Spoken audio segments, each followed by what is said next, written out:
बिस्मिल्लाहिर्रहमानिर्रहीम। अस्सलाम वालेकुम दोस्तों, आज आपको ताज़ा तरीन सूरत-ए-हाल से आगाह करते हैं। जैसा कि हम जानते हैं कि भारत में कोरोना वायरस से निपटने के लिए बहुत ही कम फैसिलिटीज़ हैं इनके पास। मज़ीद बात करने से पहले इस वीडियो को लाइक करें, हमारे चैनल को सब्सक्राइब करें और बेल आइकॉन ज़रूर प्रेस करें ताकि मज़ीद अपडेट्स वीडियो आपके साथ शेयर कर सकें।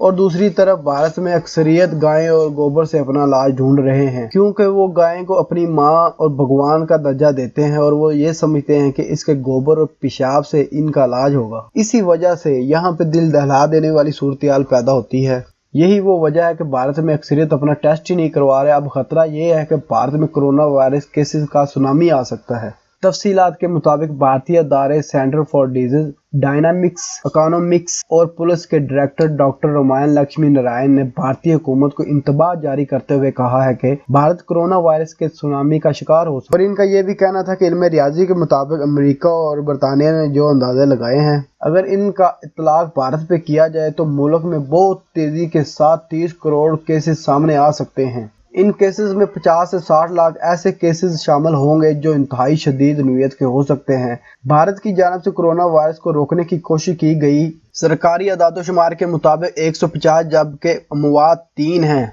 ये तादाद उनकी है जिनका टेस्ट हुआ है और जिनका अभी तक टेस्ट ही नहीं हुआ। हमें खदशा है कि भारत में बहुत ही कम सतह पर टेस्ट किए गए हैं या फिर केसेस पूरी तरह रिपोर्ट ही नहीं किए गए, जिसकी वजह से पूरी दुनिया के मुकाबले इंडिया में ज्यादा कोरोना वायरस फैलने का खतरा है। ये थी आज की रिपोर्ट। उम्मीद है आपको हमारी वीडियो पसंद आई होगी। अगर आपको हमारी वीडियो पसंद आई है तो इसको लाइक करें, शेयर करें और नीचे कमेंट सेक्शन में अपनी राय का इजहार जरूर करें।